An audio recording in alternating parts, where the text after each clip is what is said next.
मेरा जन्म चिड़ियाघर के एक खतरनाक बाघ के रूप में हुआ। सामने पागल हो चुके शेर को देख मैं तो एकदम मस्ती में खड़ा हो गया, मजा लेने लगा। लेकिन फिर अचानक वो एक औरत की तरफ भागा जिसकी गोद में एक छोटा बच्चा था। मैंने तुरंत दहाड़ लगाई और शेर राजा कारा की तरफ झपटा। ये देख वो बंदा जो पहले कह रहा था कि बाघ शेर से कमजोर होता है, उसने फोन निकालकर वीडियो बनाना शुरू कर दिया। खाने की तैयारी कर रहे शेर ने पीछे से दहाड़ सुनी तो झट से पलटा और हम आपस में भिड़ गए। मैंने बिल्कुल भी टाइम वेस्ट नहीं किया, अपने तेज पंजों से सीधे शेर की आंख फोड़ दी, लेकिन मेरी गर्दन भी शेर के पंजों से छिल गई। अच्छा हुआ उसने काटा नहीं। वो शेर बहुत ताकतवर था। हमारी जबरदस्त लड़ाई हुई। थोड़ी दूर हटने के बाद मैंने उसे सांस लेने का मौका नहीं दिया और फिर से उस पर टूट पड़ा। इस बार निशाना थी उसकी दूसरी आंख, लेकिन अब शेर चौकन्ना था। मेरे पंजे उसके चेहरे पर गहरे निशान बना गए और पीठ पर कई गहरे घाव कर दिए। मेरी हालत भी ठीक नहीं थी, मेरा पेट फट गया था। लेकिन पता नहीं क्यों शेर राजा कारा ने गुस्से में दहाड़ लगाई और फिर भाग गया। मैंने अपने घाव चाटे और उसका पीछा नहीं किया। ये शेर जल्द ही वाइल्ड लाइफ पार्क के सिक्योरिटी गार्ड मार डालेंगे। मुझे फालतू में मरने की जरूरत नहीं थी। अभी वीडियो बना रहा बंदा ये देखकर गुस्से में मुझे गालियां देने लगा कि मैंने गलत खेल किया और शेर की आंखों पर हमला किया। मैं गुस्से में उसे घूरते हुए उठा और उसकी तरफ बढ़ने लगा। तभी अचानक जिस औरत को मैंने बचाया था, उसकी गोद में बैठी छोटी बच्ची चिल्लाई, बड़े बाघ भैया, क्या तुम्हें चोट लगी है? मैंने आवाज सुनकर सिर घुमाया और उस छोटी बच्ची की तरफ देखा और बहुत प्यारी सी मुस्कान दे दी। बच्ची ये देख बहुत खुश हो गई और चिल्लाने लगी, मम्मी। बड़े बाघ ने मुस्कुराया। उसी वक्त मेरे दिमाग में एक आवाज गूंजी, बधाई हो मेजबान, आपको एक सच्चा फैन मिल गया है। वूजी क्यूयुन सिस्टम ऑन हुआ। इनाम में बाघ का खून की एक बूंद मिली है, कभी भी ले सकते हो। ये सुन मैं पहले तो चौंका, फिर बहुत खुश हुआ। सोचा नहीं था कि मेरे पास भी सिस्टम आ जाएगा। जैसे ही मैंने वो खून लेने की सोची, मेरे दिल की जगह एक खून की बूंद दिखी जिससे इतनी ताकत आ रही थी कि मन झुकने को कर रहा था। सिस्टम ने तुरंत कहा, मेजबान अभी बहुत कमजोर है, ये खून पचा नहीं पाओगे, इसलिए इसे वापस स्टोर कर रहा हूं, जब ताकतवर हो जाओगे तब ले लेना। खून के गायब होते ही मैंने चैन की सांस ली। फिर मैंने सिस्टम के फीचर्स चेक करने शुरू कर दिए। कई बार पढ़ा तो समझ आया कि इस सिस्टम में मुझे लोगों का प्यार यानी क्यूयून इकट्ठा करना है और उससे बॉक्स खरीदकर इनाम पाना है। ये बॉक्स रैंडम होते हैं, कभी अच्छा मिले कभी बेकार। एक सच्चा फैन या 100 दिलों से दी गई शुभकामनाएं मिलने पर एक मौका मिलता है इनाम पाने का। मेरे सामने एक साफ पैनल दिखा, होस्ट, टॉप टाइगर, सच्चे फैन। एक जो शियाओमेंग, दिल से शुभकामनाएं, सांशु, लकी ड्रॉ चांसेस। एक ब्लैक आयरन बॉक्स। फिर मैंने बॉक्स निकालना चुना और उसमें से मिला वो खास लिंगशी पत्थर, वो भी 5। एक निकाल कर लेते ही एक छोटा सा पत्थर सीधे मेरे पेट में चला गया और फिर तुरंत गर्मी पेट से पूरे शरीर में फैलने लगी। मेरे फटे हुए घाव भरने लगे, हड्डियां और मजबूत हो गईं। ये सब कुछ सेकंडों में हुआ और गर्मी खत्म हो गई। इसलिए मैंने बाकी बचे 4 भी निकाल लिए। पेट थोड़ा भारी जरूर लगा, लेकिन मेरी ताकत बहुत बढ़ गई। सिस्टम ऑन होने से लेकर लिंगशी लेने तक बस कुछ ही मिनट हुए थे और तभी वाइल्ड लाइफ पार्क की पेट्रोलिंग गाड़ी आ गई। पहले वीडियो बना रहा बंदा गार्ड को देखते ही चिल्लाने लगा, इस बाघ को मार डालो, ये अभी इंसान को खाने वाला था। गार्ड ने सैलानी गाड़ी पर सवार लोगों की चीख सुनी कि बाघ आदमी खा रहा है तो वो घबरा गया। अगर सच में बाघ ने इंसान को खाया तो चिड़ियाघर पर केस हो जाएगा और ऐसे खतरनाक बाघ को तो मारना ही पड़ेगा।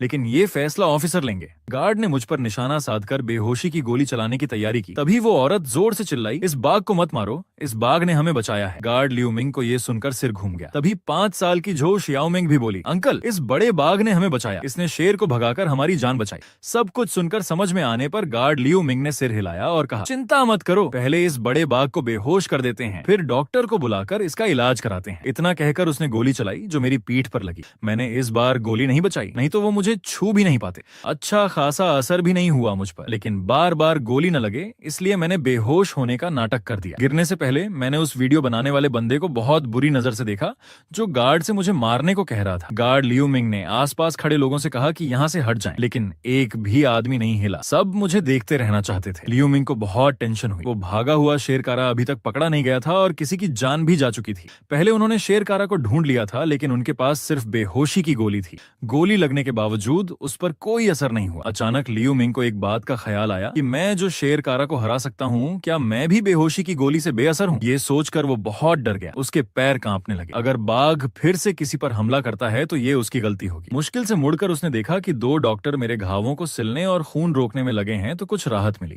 लेकिन तभी अचानक उसने मेरी पलकें हिलती देखी, जैसे दर्द बहुत हो रहा हो। तो वो इतना डरा कि सांस रोक ली। काफी देर बाद एक छोटी बच्ची अचानक मेरे पास आ गई। लियू मिंग ने ये देखा तो हैरान रह गया और उसे चिल्लाकर हटाना चाहा, लेकिन डर के मारे आवाज नहीं निकली। बाकी लोग भी बहुत हैरान हुए, लेकिन गार्ड और डॉक्टर पास में थे, इसलिए सबको थोड़ी हिम्मत थी। झू शियाओमिंग मेरे पीछे आई और अचानक मेरी पूंछ पकड़ ली। मैं तो उछल ही पड़ा, बहुत गुदगुदी हुई और मन किया हिलो। डॉक्टर ने झू शियाओमिंग को देखकर प्यार से कहा, बच्चे पीछे हटो, यहाँ खतरा है। झू शियाओमिंग मीठी आवाज में बोली, अंकल यहाँ कोई खतरा नहीं है, बड़ा बाघ हमारी रक्षा कर रहा है। बोलते हुए उसने मेरी पूंछ को और जोर से खींचा।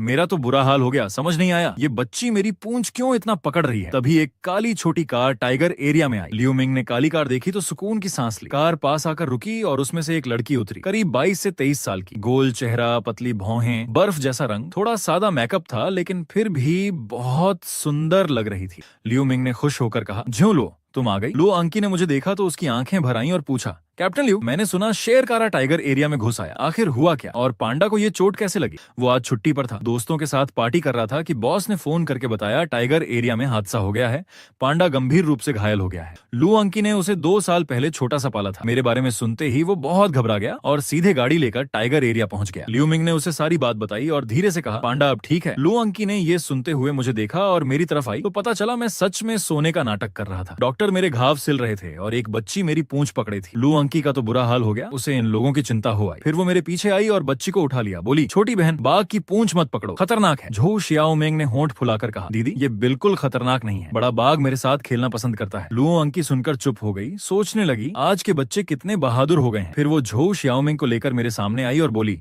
पांडा सोने का नाटक बंद कर, उठ जा। केयर टेकर को सामने देख मुझे आंखें खोलनी ही पड़ी और मैंने अपना बड़ा सिर उसके शरीर से रगड़ा। मेरे उठते ही पास के डॉक्टर तो डर के मारे पेशाब कर बैठे, हकलाने लगे। सैलानी भी सन्न रह गए। पहले वीडियो बनाने वाला बंदा चिल्लाने लगा, ये बाघ सोने का नाटक कर रहा था, जरूर इंसान खाना चाहता है। आसपास खड़े लोगों का मन किया उसे पीटे, क्योंकि बाघ तो केयर टेकर से प्यार कर रहा था, उसे खाना है तो तुझे खाएगा। झू शियाओमिंग बिल्कुल नहीं डरी और मेरा सिर सहलाने लगी। लुओ अंकी ने सेफ्टी के लिए उसे उसकी माँ को वापस दे दिया और मेरे पास आकर मेरी गर्दन दबाने लगी, पूछने लगी, पांडा तू ठीक है ना? मैंने घूर कर हाँ में जवाब दिया। डॉक्टर अब भी डरे हुए थे। लुओ अंकी ने मेरा सिर सहलाया और मुझे चुपचाप इंतजार करने को कहा। वो मेरे लिए बीफ लाने जा रही थी। ये सुनकर मैं बहुत खुश हो गया। मैं इतना बड़ा इसलिए हूँ क्योंकि मेरा केयर टेकर मुझे एक्स्ट्रा खाना देता है। मेरी भूख बहुत है, एक बार में 30 किलो बीफ खा जाता हूँ। ये बीफ चिड़ियाघर का नहीं बल्कि केयर टेकर अपने पैसे से खरीदता है। लुओ अंकी शायद किसी बड़े परिवार से है, लेकिन यहाँ केयर टेकर बनी हुई है, समझ नहीं आता। 30 किलो कम है, 50 किलो ला। मेरी बातें बस आवाजें हैं, किसी की समझ में नहीं आती।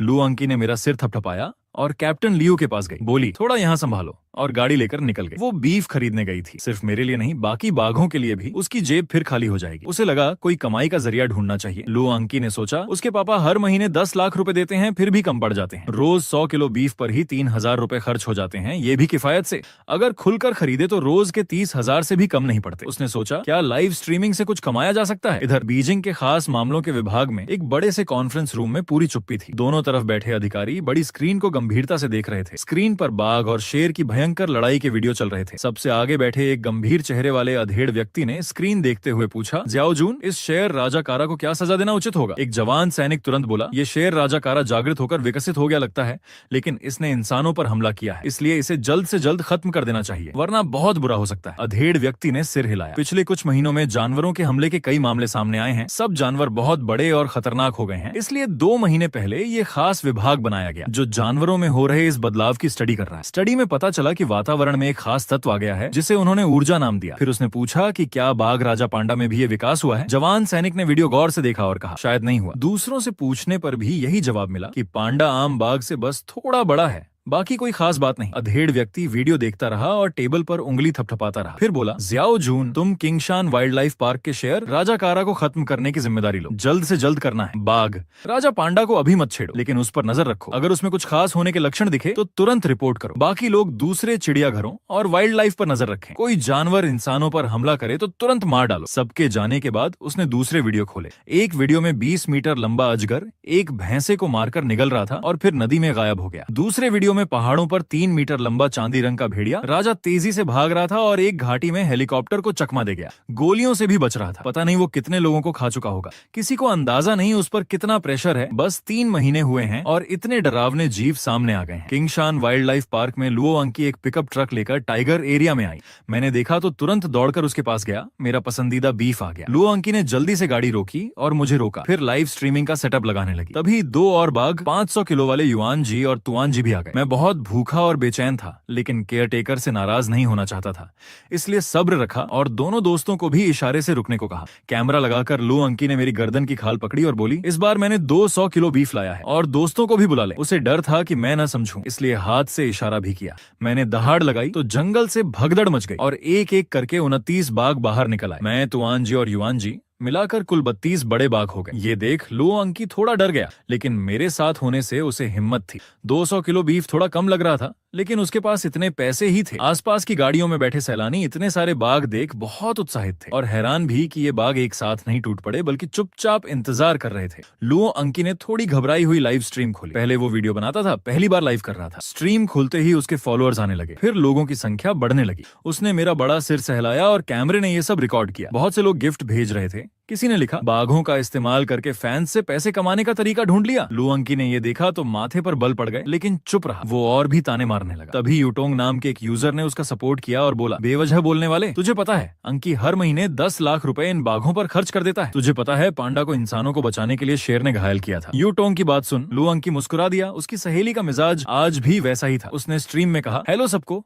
आप जो भी डोनेशन भेजेंगे वो मैं पांडा और उसके दोस्तों के लिए बीफ खरीदने में लगाऊंगा। फिर वो पिकअप पर चढ़ा और बीफ के टुकड़े मेरी तरफ फेंकने लगा। मैंने बीफ नहीं छीना क्योंकि मैं बहुत खुश था। बस कुछ मिनटों की लाइव स्ट्रीम में मुझे 700 से ज्यादा दिल से शुभकामनाएं और 2 सच्चे फैन मिल गए। एक तो केयरटेकर लुओ अंकी था, दूसरा था जियांग यूटोंग। लेकिन मुझे नहीं पता जियांग यूटोंग कौन है। शायद स्ट्रीम में कोई था। सामने 9 ब्लैक आयरन बॉक्स निकलने का ऑप्शन था। मैंने बिना देर किए सब खोल दिए। बधाई हो मेजबान, आपको 3 गोल्ड स्नैक्स, एक वाइल्ड बोर फ्रूट, एक टर्टल नेक्टर और 1 किलो च्वांताई स्टोन मिला है। मेजबान इन्हें कभी भी प्राप्त कर सकता है। ये सुनकर मैं खुशी से फूला नहीं समाया। हालांकि मुझे नहीं पता कि श्वांते स्टोन और टर्टल नेक्टर क्या है, लेकिन मुझे लगा वो भी अच्छी चीजें ही होंगी। मोटू, तुम मांस क्यों नहीं खा रहे? लुओ अंकी ने पिकअप ट्रक पर चिल्लाते हुए कहा। वो चिंतित था कि मुझे कोई गंभीर चोट लग गई होगी, जो डॉक्टर ने अभी पकड़ी नहीं। रिवॉर्ड ड्रॉ में व्यस्त मुझे लुओ अंकी की ये पुकार सुनकर अचानक बहुत भूख लगी। लुओ अंकी द्वारा फेंका गया गोमांस देखकर मैंने तुरंत बड़े बड़े टुकड़े खाने शुरू कर दिए और बीच में वो टर्टल नेक्टर भी प्राप्त कर लिया। अगले ही पल एक विशाल गर्म धारा मेरे पेट से पूरे शरीर में फैल गई। मुझे लगा ये एक टर्टल नेक्टर 15 गोल्ड स्नैक्स के बराबर है और मेरी ताकत अचानक बढ़ गई। लुओ अंकी अभी भी लाइव स्ट्रीम कर रहा था और लाइव रूम में व्यूअर्स की संख्या सीधे बढ़ रही थी। एकदम से 7-8 हजार हो गई, फिर जल्द ही 10,000 पार कर गए। जैसे जैसे लुओ अंकी के लाइव रूम में व्यूअर्स बढ़ रहे थे, मैं भी बहुत उत्साहित था। हालांकि ट्रू फैंस ज्यादा नहीं बढ़े, लेकिन ट्रू कॉम्प्लीमेंट्स जल्द ही 1000 पार कर गई। सैद सिन, जिससे मैं मन ही मन सोचने लगा, क्या लुओ अंकी के लाइव रूम में लोगों द्वारा मुझे की गई प्रशंसाओं को भी सिस्टम समझ सकता है? बस ये सोचा था कि मेरे दिमाग में सिस्टम की आवाज आई, आदरणीय मेजबान, ये प्रणाली अजय ऑनराज सिस्टम है। मेजबान की प्रशंसा करने वाला कोई भी व्यक्ति सिस्टम उसे समझ सकती है। सुझाव है कि मेजबान इन लोगों के साथ अक्सर बातचीत करें, इससे अधिक ऑनरा प्राप्त हो सकती है। ये सुनकर मेरे बड़े सिर पर काली लकीरें खींच गईं। अगर मैं इन लोगों से बातचीत करने गया तो वो लोग डर के मारे मर ही जाएंगे।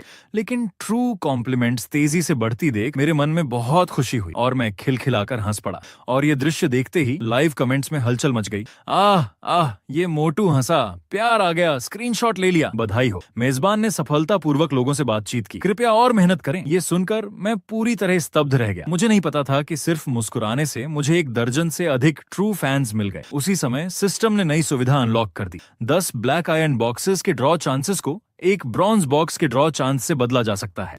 लुओ अंकी ने खाली गोमांस देखा, व्यूअर से थोड़ी देर बात की, फिर बेरहमी से लाइव रूम बंद कर दिया, उनके रोकने की परवाह न करते हुए। मोटू, अच्छे से आराम कर, मैं कल फिर तुमसे मिलने आऊंगा। लुओ अंकी ने मेरा बड़ा सिर सहलाया, फिर करीब 10 मिनट बाद चला गया। मैं अपने साथियों के साथ जंगल में गया अपने बॉक्सेस निकालने की तैयारी करने। एक ब्रॉन्ज बॉक्स बदलने के बाद मैंने पहले 10 ब्लैक आयरन बॉक्सेस एक साथ निकालने का फैसला किया और मुझे 2 किलो स्पिरिट स्टोन्स, एक वाइल्ड बोर फ्रूट, एक रीढ़ शोधन गोली और एक महान वलय गोली मिली। मुझे ये उम्मीद नहीं थी कि 1 तोला सोना और 1 किलो चांदी भी होगी। सभी स्पिरिट स्टोन्स को खा जाने के बाद मुझे लगा जैसे मेरा शरीर फटने वाला है, इसलिए मैंने तुरंत सिस्टम से पूछा, ये क्या हो रहा है? आदरणीय मेजबान, बधाई हो, आप एवोल्यूशन करने वाले हैं। एक लेवल के अवेकेंड जानवर बनने के लिए कृपया पर्याप्त स्पिरिचुअल एनर्जी तैयार करें। Wild boar fruit, spirit stones और दवाओं में स्पिरिचुअल एनर्जी होती है। सिस्टम ने ये बताने के बाद मेरा शरीर बदल रहा था। फैलती हुई शक्ति की लहर इतनी तेज थी कि मेरे दो साथी डर के मारे पीछे हट गए। करीब आधे घंटे बाद मुझे भूख लगी, और बहुत तेज भूख। इसलिए मैंने बिना किसी हिचक के स्पिरिट स्टोन्स और वाइल्ड बार फ्रूट निकाल लिए और सारे ड्रॉ चांसेस इस्तेमाल कर डाले। ढेर सारी आध्यात्मिक चीजें मिली। समय बीतता गया, मैं पेड़ के नीचे चुपचाप पड़ा एवोल्यूशन करता रहा। आधी रात तक मैंने अपना पहला एवोल्यूशन पूरा कर लिया। पूरे शरीर में अपार शक्ति महसूस हो रही थी। अगर फिर से शेर राजा कार्ला का सामना होता तो मुझे पूरा भरोसा था कि मैं उसे एक ही वार में मार सकता हूँ। तभी शेर पार्क की ओर से अजीब सी हलचल आई। मैंने ध्यान से सूंघा। स्पिरिचुअल एनर्जी की पुष्टि करने के बाद मैं शेर पार्क की ओर दौड़ने लगा। इतनी दूर से भी स्पिरिचुअल एनर्जी आ रही थी, शायद कोई खजाना होगा। शेर पार्क के अंदर कई शेर अचानक उग्र हो गए, अपने पुराने साथियों पर गुस्से से दहाड़ने लगे। एकदम से पूरा किंगशान वन्य जीव पार्क गुलजार हो गया। न केवल जानवर डर गए, बल्कि गार्ड रूम के सिक्योरिटी गार्ड्स और कर्मचारी भी डर गए। लियान मिंग ने सेफ्टी केज लगी एक पेट्रोल व्हीकल चलाकर शेर पार्क की ओर बढ़ा। बाघ पार्क और शेर पार्क एक दूसरे से सटे हैं। बीच में 6 मीटर ऊंची तार की बाड़ है। आमतौर पर बाघ या शेर इस बाड़ को पार नहीं कर सकते, लेकिन दिन में शेर राजा कार्ला ने इसे पार कर लिया था और मैं भी इस बाड़ को पार करने की तैयारी कर रहा था। ये तार की बाड़ मेरे लिए बेमानी थी। एवोल्यूशन से पहले भी मैं इसे पार कर सकता था। एवोल्यूशन के बाद तो और भी आसान था, लेकिन तभी लोहे का दरवाजा खुला। पेट्रोल व्हीकल अंदर घुस गई। मैंने सोचा तार की बाड़ फांदने के बजाय सीधा शरीर नीचा करके पेट्रोल व्हीकल के पीछे पीछे चुपके से शेर पार्क में घुस गया। फिर तेजी से एक तरफ की पहाड़ी की ओर बढ़ा, ये देखने कि ये शेर आखिर कर क्या रहे हैं। मेरी आंखें बहुत तेज थीं। रात के अंधेरे में भी मैं सैकड़ों मीटर दूर की चीजें साफ देख सकता था। कई बहुत शक्तिशाली नर शेर काले पत्थरों के टुकड़ों को छीन रहे थे। मेरे मन में अजीब सी घबराहट हुई। दिन में नर शेर कार्ला ने जो दबाव डाला था वो बहुत ज्यादा था। उसे लगा कि ये नर शेर भी कार्ला की तरह ही भयानक लग रहे थे। उसने ड्राइवर झांग हुआन से पूछा, झांग हुआन, तुम्हें क्या लगता है हमें वहां जाकर देखना चाहिए या नहीं? ड्राइवर झांग हुआन दिल का बहादुर था। उसने छाती थपथपाते हुए कहा, हाँ, हम जा सकते हैं। हमारी ये गाड़ी मजबूत है, सेफ्टी केज लगी है, पूरी तरह सुरक्षित है। पेट्रोल व्हीकल आगे बढ़ी। गाड़ी की हेडलाइट्स ने शेरों में और हलचल मचा दी। कई 500 किलो से अधिक के नर शेरों ने लड़ना बंद किया। उनकी नजरें पेट्रोल व्हीकल पर जम गईं। लिन बिन ये देखकर उसका दिल तेजी से धड़कने लगा। उसे लगा आज रात शेर पार्क बहुत अजीब था। जैसे ही दोनों गाड़ी लेकर शेर पार्क से निकलने को थे, एक भयानक दहाड़ ने पूरे किंगशान वन्य जीव पार्क को हिला दिया। पहाड़ी पर बैठा मैं सिहर उठा। मैंने देखा एक आंख वाला शेर राजा कार्ला सीधा साधा वापस आ गया था। पूरे शरीर में खून लगा था, हर तरफ भयानक औंदरा थी। उसकी शक्ति दिन की तुलना में कहीं ज्यादा थी। कार्ला को देखते ही पेट्रोल व्हीकल पर बैठे दोनों लोगों ने ठंडी सांस ली। गाड़ी चालू करते हुए लिन बिन ने वॉक टॉक में तेजी से कहा, कार्ला वापस आ गया है, शेर पार्क में आ गया है, वो हमारी तरफ दौड़ रहा है। कार्ला की रफ्तार अभी अभी चली गाड़ी से कहीं ज्यादा तेज थी। वो सीधा पेट्रोल व्हीकल पर कूद पड़ा और गाड़ी की छत पर जोरदार प्रहार किया। सेफ्टी केज सीधे गाड़ी की छत से टकराकर दब गई। अच्छा हुआ कि सेफ्टी केज बहुत लचीली थी, नहीं तो वो निश्चित रूप से टूट जाती। ड्राइवर झांग हुआन डर से कांप रहा था, लेकिन उसकी मानसिक स्थिति काफी मजबूत थी। उसने गाड़ी बाघ पार्क की ओर दौड़ा दी, लेकिन तभी शेर राजा कार्ला पेट्रोल व्हीकल से कूद गया। गाड़ी के किनारे से एक जोरदार धक्का मारा और सीधे गाड़ी को पलट दिया। ये ताकत इंसानों की पहुंच से बाहर थी। गाड़ी के अंदर झांग हुआन और लिन बिन भय से भर गए। उनके दिल जोर जोर से धड़क रहे थे। उन्हें लगा अगले ही पल उनकी मौत हो जाएगी। सुरक्षा प्रमुख लियू मिंग वॉकी टॉकी में घबराकर चिल्लाए, हिम्मत रखो, हम बस पहुंचने वाले हैं। शेर राजा कार्ला ने दहाड़ लगाई। पेट्रोल व्हीकल के पास आकर उसने सीधा पंजा मारने की बजाय अपने पंजों से सेफ्टी केज को जोर से खरोंच दिया। झांग हुआन और लिन बिन सिकुड़ कर बैठे थे। उन्होंने देखा कि सेफ्टी केज शेर राजा कार्ला ने खोल दी थी। वो और भी ज्यादा डर गए। जैसे ही वो भयानक शेर का सिर गाड़ी के शीशे से टकराने को था, मैं भी अब और नहीं रुक सकता था। जोर से दहाड़ा और तेजी से कार्ला की ओर दौड़ा। उससे जा टकराया। शेर राजा कार्ला की एक आंख पूरी तरह ठंडी और हत्यारी थी। उसके पैरों में एवोल्यूशन हुआ था। उसके पंजे और लंबे और तेज हो गए थे। मैं बिल्कुल नहीं डरा। अपने नुकीले पंजे बढ़ाकर शेर राजा कार्ला पर एक जोरदार वार किया। उसके चेहरे पर गहरी खरोंच लगा दी। शेर राजा कार्ला मेरी गर्दन काटना चाहता था, लेकिन काट नहीं पाया। इसके बजाय मेरे बाएं अगले पंजे से वो उछलकर दूर जा गिरा। ये था ताकत का फर्क। भले ही शेर राजा कार्ला दिन की तुलना में 3 गुना ज्यादा ताकतवर था, लेकिन पहले ही एवोल्यूशन कर चुके मेरे सामने वो बिल्कुल नालायक था। मैं तेजी से शेर राजा कार्ला की ओर बढ़ा। उसकी जान लेने का इरादा था, लेकिन अचानक शेर राजा कार्ला ने दहाड़ मारी और फिर तेजी से पीछे की ओर हट गया। मैं पीछा करने ही वाला था कि देखा शेरों का झुंड चारों तरफ से आ घेरा और कुछ शेर पेट्रोल व्हीकल पर हमला कर रहे थे। शीशे तक तोड़ डाले थे। मुझे डर था कि पेट्रोल व्हीकल में बैठे दोनों लोगों को शेरों का झुंड जिंदा फाड़ खाएगा, इसलिए मैंने कार्ला का पीछा करने का विचार त्याग दिया और पेट्रोल व्हीकल की ओर दौड़ा। सीधे 2 नर शेरों को उछालकर दूर फेंका और साथ ही कार्ला द्वारा तोड़ी गई सेफ्टी केज वाली तरफ खड़ा हो गया ताकि शेर गाड़ी के अंदर बैठे लोगों पर हमला न कर सके। गाड़ी के अंदर बैठे झांग हुआन और लिन बिन ये दृश्य देखकर इतने भावुक हो गए कि बोल नहीं पा रहे थे। अपने सामने दर्जनों शेरों को देखकर मैंने उन्हें तुच्छ समझा। जो कोई हिम्मत करके आगे बढ़ता मैं एक थप्पड़ में उड़ा देता। एक दर्जन नर शेर और 60 से अधिक मादा शेर मुझ पर गुस्से से दहाड़ रहे थे, लेकिन कोई भी मेरे सामने आने की हिम्मत नहीं जुटा पा रहा था। बस चुपचाप इंतजार कर रहे थे। 10 मिनट भी नहीं हुए थे कि कई बड़ी गाड़ियां में आ पहुंची। गाड़ियों की रोशनी ने शेर पार्क को उजागर कर दिया। सबसे आगे वाली पेट्रोल व्हीकल के सहचालक सीट पर लियू मिंग ने पलटी हुई पेट्रोल व्हीकल देखी। उसने एक भयानक दृश्य भी देखा।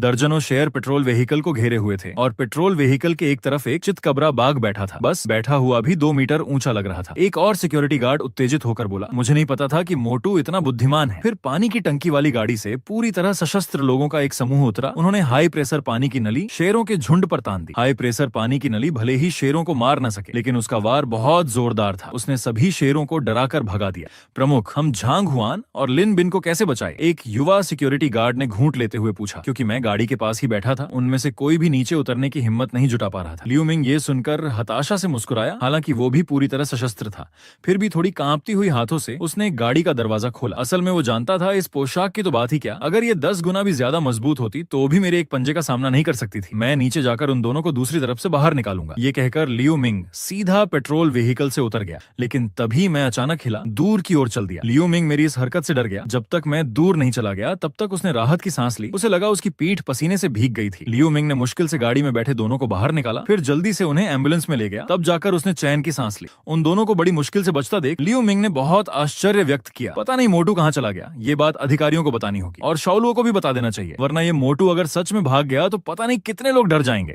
पलटी गाड़ी को छोड़कर बाकी सभी गाड़ियां शेर पार्क से बाहर निकल गईं। पहाड़ी पर इंतजार कर रहा मैं तेजी से पहाड़ी से कूदा और उस जगह की ओर दौड़ा जहां से स्प्रिट स्टोन्स निकलने की संभावना थी। मेरा लौटकर आना देख शेरों का झुंड डर के मारे पीछे हट गया। मैंने उन शेरों की परवाह नहीं की जो हमला करने को उतावले हो रहे थे, बल्कि सीधे पंजे से गड्ढे में खोदने लगा। सामने पड़े पत्थर को देखकर मैंने उलझन में पूछा, ये क्या चीज है?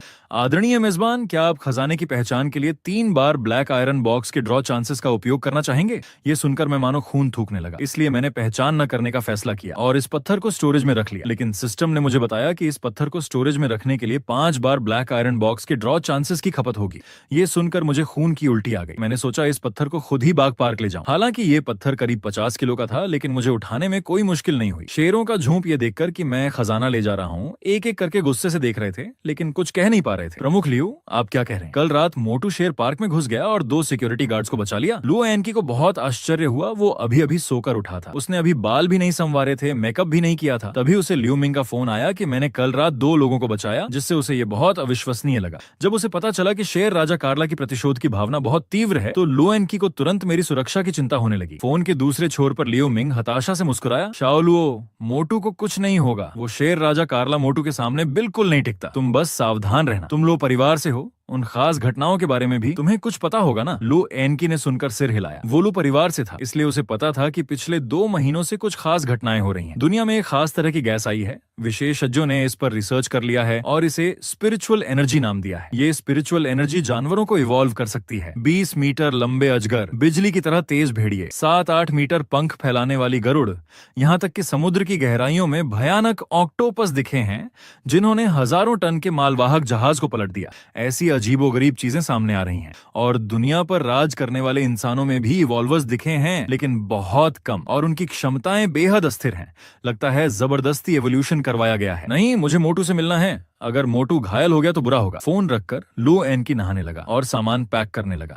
तभी उसके घर की घंटी बजी। लुओ एनकी ने देखा आने वाला जियांग युतोंग था, तो उसने जल्दी से दरवाजा खोला। दरवाजे पर एक सफेद कैजुअल पहने महिला खड़ी थी। महिला 22-23 साल की थी। उसकी त्वचा जेड की तरह सफेद और कोमल थी। कद भी बहुत लंबा था, बिल्कुल परफेक्ट थी। महिला के पैरों में एक बहुत बड़ा समोयेड कुत्ता भी था। पूरे शरीर के बाल बर्फ की तरह सफेद थे। उसे कुत्तों का राजा कहा जा सकता था। अपनी अच्छी सहेली की शानदार फिगर देखकर लुओ एनकी थोड़ी जलन महसूस कर रही थी। हालांकि वो भी बहुत सुंदर थी, लेकिन फिगर में अपनी इस सहेली से बहुत पीछे थी। जियांग युतोंग इस बार उसके साथ चिड़ियाघर जाना चाहती थी। ऐसा लगता है आप संस्था से हैं। लुओ एनकी ने मन ही मन इन दोनों की पहचान ली थी। कल उसके पिता ने उसे फोन किया था, फिर भी उसे एक बार पुष्टि कर लेनी चाहिए। नमस्ते लुओ युवती, मेरा नाम ली हुई है। हम आपके साथ किंगशान वन्यजीव पार्क जाना चाहते हैं। ये रहे हमारे ID कार्ड्स। ये कहकर ली हुई ने बैग से ID कार्ड्स निकाला। लुओ एनकी ने देखा स्पेशल केसेस मैनेजमेंट ऑफिस लिखा था। यही वो जगह थी जिसके बारे में उसके पिता ने कल उसे बताया था कि आज कोई कोई उससे मिलने आएगा। लू एनकी ने आईडी कार्ड्स देखने के बाद पूछा, आप लोग वन्यजीव पार्क जा रहे हैं क्या? मोटू से मिलने जा रहे हैं? घर के अंदर जियांग युतोंग भी कान लगाकर सुन रही थी। हाँ, ली हुई मुस्कुराते हुए सिर हिलाया। लू एनकी ने ये सुनकर घबरा कर पूछा, आप लोग मोटू के साथ क्या करने वाले हैं? वो डर गई थी कि स्पेशल केसेस मैनेजमेंट ऑफिस वाले मुझे ले जाएंगे। उसके दिल में मैं उसका अपना था, उसने मुझे छोटे से पाला था, वो किसी को भी मुझे ले जाने नहीं देगी। ली हुई सुनकर तुरंत हंसते हुए बोले, लो युवती, आप चिंता न करें, हम कुछ नहीं करेंगे,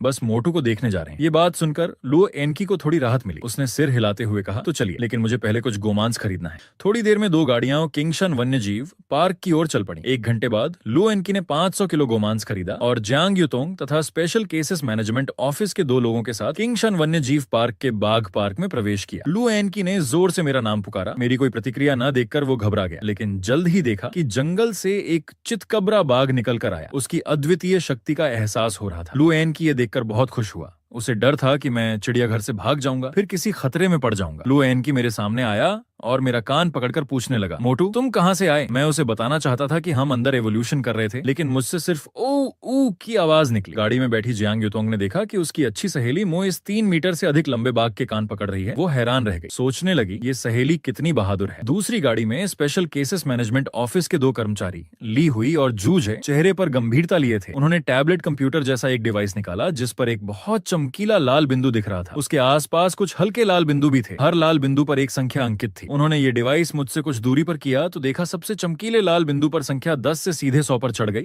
और अंत में 165 पर जाकर रुकी। दोनों ने एक दूसरे की ओर देखा, मानो भूत देख लिया हो।